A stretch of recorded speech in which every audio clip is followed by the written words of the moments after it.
ചില ആൾക്കാരെ ചോദ്യമുണ്ട്, ദിക്റ് നമുക്കിങ്ങനെ ചെല്ലിയാ പോരെ, അപ്പൊ ദിക്റ് ഇങ്ങനെ ചെല്ലുമ്പോൾ അതിന്റെ അവസ്ഥ ഒക്കെ നമുക്ക് കിട്ടുമല്ലോ. അങ്ങനെ ഒരുപാട് അവസ്ഥകൾ ഇങ്ങനെ കേൾക്കാം. അപ്പൊ ഈ ദിക്റ് ചെല്ലുന്നതിനെ കുറിച്ചിട്ട് അതിന്റെ അതബ് വിശദീകരിച്ചുകൊണ്ട് ബഹുമാനപ്പെട്ട അമീനുൽ ഖുർദി റളിയല്ലാഹു അൻഹു എന്റെ കിതാബിൽ പറയാം എങ്ങനെയാണ് ദിക്റ് ചെല്ലേണ്ടത്. അപ്പൊ അതിന് എന്തിനും ഒരു അതബ് ഉണ്ടാവുമല്ലോ, കുറേ അതബ് ഉണ്ട്. ഇമാം ഷഹറാനി റളിയല്ലാഹു അൻഹു തന്റെ നഫഹാത്തുൽ ഖുദ്സിയിൽ ഇത് ആ ദിക്റിന്റെ അതബുകൾ എണ്ണീട്ടുണ്ടെന്ന് പറഞ്ഞിട്ട് പാപ്പ അതിന്റെ മെസ്സായിട്ട് പറയാണ്. എന്താണ് പാപ്പ പറഞ്ഞതെന്ന് പറഞ്ഞ് വിശദീകരിച്ചുകൊണ്ട് പറയണം എങ്ങനെയാണ് ദിക്റ് ചെല്ലേണ്ടത്. നമ്മളിങ്ങനെ അവിടെ കിതാബ് കണ്ടതും അവിടെ നിന്ന് കേട്ടതൊക്കെ ചെല്ലും. അപ്പൊ അതിന് ഫലം, അതിന് ദിക്റിനൊക്കെ നമ്മൾ ശ്രദ്ധിക്കേണ്ടതെന്ന് വെച്ചാല് ദിക്റിനൊക്കെ ഒരുപാട് പ്രത്യേകത. ഇതിനൊക്കെ ഒരുപാട് മുവക്കലീങ്ങളുണ്ട്. എന്ന് പറഞ്ഞാല് മലക്ക്, ജിന്ന്, മലക്ക്, ശൈത്താന്, അതിന്റെ ഉടമസ്ഥനായ നാഥനായ അല്ലാഹ്. അപ്പൊ ചില ആൾക്കാർ ദിക്റ് ചൊല്ലിയിട്ട് പല കാഴ്ചകളൊക്കെ കാണും. ഇത് എവിടുന്നാണ് കാണുന്നത് നമുക്കറിയില്ല. അങ്ങനെ ഔലിയാക്കളായ ആൾക്കാരൊക്കെ ഉണ്ട്. അത് പെടും.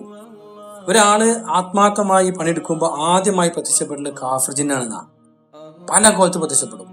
താൽപ്പാവ് കെട്ടി ദശീമാനൊക്കെ പിടിച്ച് വരും. അവിടെ ഞാൻ അല്ലേന്ന് പറഞ്ഞു വരും. ഒരുവിധം ആൾക്കാരൊക്കെ അവിടെ പേക്കും. ഇനി അവിടെ രക്ഷപ്പെട്ട സ്വാലിഹീങ്ങളായ ജിന്നുകൾ വരും. ഞങ്ങളെ സഹായിച്ചോളാം, അങ്ങനെ ആയിക്കോളാം ഓര് വരും. അല്ലേന്ന് പറഞ്ഞിട്ടല്ലേ വരിക, ജിന്നാന്ന് പറഞ്ഞിട്ടുണ്ട്. അപ്പൊ നമുക്ക് സമാധാനം ജിന്നിനെ കിട്ടിയാൽ നമുക്ക് ഒരുപാട് ഉപകാരം ഉണ്ടല്ലോ.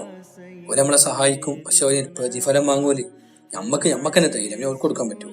നമ്മളെന്നെ ഈ ബാധ്യത എത്താത്ത വച്ചിട്ടുണ്ട്, പിന്നെ വേറെ ആൾക്ക് കൊടുക്കാൻ പറ്റത്തുണ്ടാവും. അപ്പൊ ഞമ്മക്ക് അവരെ സഹായം ഞമ്മക്ക് വേണ്ട. അപ്പൊ ഓരോ സഹായം തേടി വരണം. ഒരു മണി സഹായിച്ചോട്ടെ, അത് ഓല ഇഷ്ടം. നമ്മൾ ഓരോ സഹായം തേടി പോകാൻ പാടില്ല. അവിടെയും പോകും. ഇനി അവിടുന്ന് കഴിച്ചതായ മലായിക്കത്തിങ്ങളെ സഹായം വരുന്ന ഇതൊക്കെ ഭയങ്കരമായ അവസ്ഥ തന്നെയാണ് കേട്ടോ.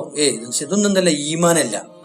അവിടെ നിന്നും വിട്ടുപോയിട്ട് പടച്ചോൻ, ഇനി ഫലക്കുണ്ട്, ഫലക്ക് നമുക്ക് മനസ്സിലാവില്ല. ഇനി നാഥനെ കിട്ടണം. ഈ ദിക്റിന്റെ ഒരു നാഥന്റെ, ആ നാഥന്റെ അത് പടച്ചോനാണ്. ആ നാഥന്റെ സഹായം തന്നെ നമുക്ക് കിട്ടണം. ആ നാഥനെ കിട്ടണം. അതിനപ്പം ദിക്റ് വെച്ചിട്ടുണ്ട്. നിസ്കാരം ദിക്റ, എല്ലാം ദിക്റ് തന്നെയാണ്.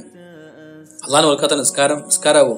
അത് വയലുന്ന നരകത്തേക്കുള്ള ഒരു കർമ്മമായിട്ട് മാറും. നിസ്കാരം എന്ന് പറയാൻ പറ്റൂല. അപ്പൊ അള്ളാഹ് ഓർക്കാനാണ് നിസ്കരിക്കണത്.